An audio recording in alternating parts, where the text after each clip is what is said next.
Social media ও নাটক সিনেমায় একসময় নিজের ব্যতিক্রমী অভিনয় ও মেধা দিয়ে দর্শকদের বিনোদন দিতেন ছোট রনি। তবে খ্যাতির জোয়ার থামতেই বাস্তবতার চরম কোষাঘাতে আজ বদলে গেছে তার জীবন।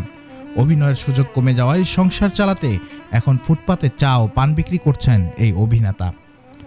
এখন চা বিক্রি করতেছি ভাই, আসলে আগের মতো কাজ কাম নাই, শুটিং নাই, এই জন্য মনে করেন আমি চার দোকান দিছি। কারণ হচ্ছে আমার চলতে দেব, আমার বউ বাচ্চা আছে, ছেলে মেয়ে আছে, ওদেরকে তো খাওয়াইতে দেবো, এই জন্য আমি চার দোকান দিছি। নাটক ও সিনেমার চেনা মুখ ছিলেন এই ছোট রনি। নিজের 3 ফুট উচ্চতাকে প্রতিবন্ধকতা না ভেবে একেই তিনি কাজে লাগিয়েছিলেন মানুষকে বিনোদন দেওয়ার জন্য। সামাজিক যোগাযোগ মাধ্যমে অর্জন করেছিলেন বিপুল পরিচিতি। তবে কাজের সুযোগ কমে যাওয়ায় আজ তার ঠিকানা হয়েছে কোনাবাড়ী ফ্লাইওভারের নিচের ছোট্ট একটি চায়ের দোকানে। ওই সময়টা মিস করি, এই জন্য যে আসলে সুখে ছিলাম, ওই সময় টাকা পয়সা ছিল, ওই সময় ভালোভাবে চলতাম। আর এখন ওই রকম পর্যায়ে নাই আমি, বুঝছেন, এই জন্য এই অবস্থা। মানে তারা অবাক যে আমি এক সময় টিভির পর্দায় দেখতো বা মোবাইলে দেখতো, আমি আজকে কোনাবাড়ি চা বেশি, সবার একটা অন্যরকম। ক্যামেরার আলো, শুটিং স্পট আর ব্যস্ত লাইট ক্যামেরা অ্যাকশনের দিনগুলো এখন শুধুই স্মৃতি। ফেসবুক ও ইউটিউবে কাজের সুযোগ দিন দিন সংকুচিত হয়ে আসায় স্ত্রী ও সন্তানদের নিয়ে চরম বিপাকে পড়েন এই শিল্পী। শেষমেশ বাধ্য হয়েই বেছে নেন রাস্তার পাশের চায়ের দোকান।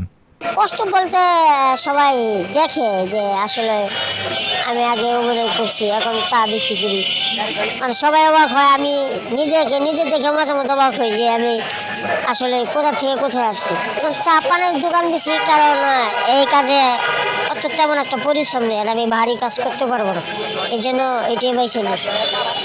যে ডলার দেয় না, ডলার না দিলে তো আসলে তারা একটা টিম চালানো সম্ভব না। প্রতিদিন ভোর হতেই শুরু হয় রনি ও তার স্ত্রীর কর্মব্যস্ততা। চা তৈরি, সিগারেট ও পান সাজিয়ে ক্রেতাদের জন্য অপেক্ষা করেন রনি। 22 জন 25 জন লোক থাকে। এখন একটা ডিরেক্টর, একটা কোম্পানির উপরে কিন্তু সবাই চলে। এখন একটা কোম্পানি যদি টাকা না পায়, ডলার না পায়, তাহলে কিন্তু আমাদের এতগুলি ফ্যামিলিকে চালানো সম্ভব না। স্ত্রী ময়না আক্তার স্বামী রনির পাশ থেকে প্রতিদিন সংগ্রাম করে যাচ্ছেন।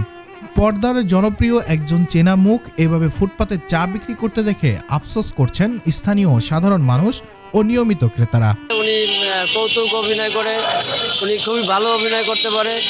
তবে আসলে অর্থের সংকটে সে এখন বর্তমানে বেকারি বলতে ছোটখাটো একটা চার দোকান করে। আঙ্গরে এখানে চার দোকান করে, তো এই হিসাবে হ্যাঁ জানি এরপরও আমরা নিজের ভাই মনে করে আমরা আর কি এর পাশে থাকি। মনে করেন দোকানের জিনিস নেই, আমরা নিজের মনে করে আই, আবার টাকাও আমরা নিজের মনে করেই দিই। এই মোবাইলে ইউটিউবে অনেক সময় তারে দেখি, এই হিসেবে।